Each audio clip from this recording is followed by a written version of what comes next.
Hi, I'm Cheryl Kurland, the Relationship Insider, and today I have a question from a guy.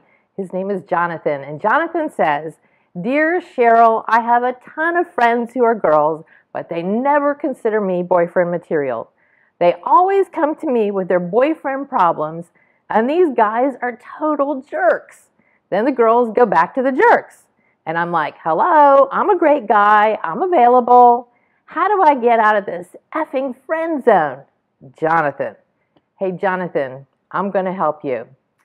Here's what you need to think about. It's just like you're driving into a parking lot every day and you keep going and picking the same spot. Even though there's all these empty spots, you pick the same one. And the one you're picking is called the friend zone. And you got to figure out how to put this in reverse and get out of that parking space. And here's how.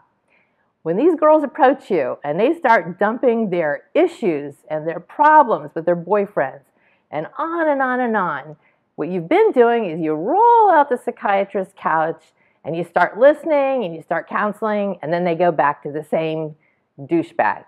Well, you're going to quit the counseling, and the way you're going to do it is you're going to say things like, "Hey, I really care about you, but I don't want to talk about this anymore." Or, "I can't help you," and then you're going to change the subject.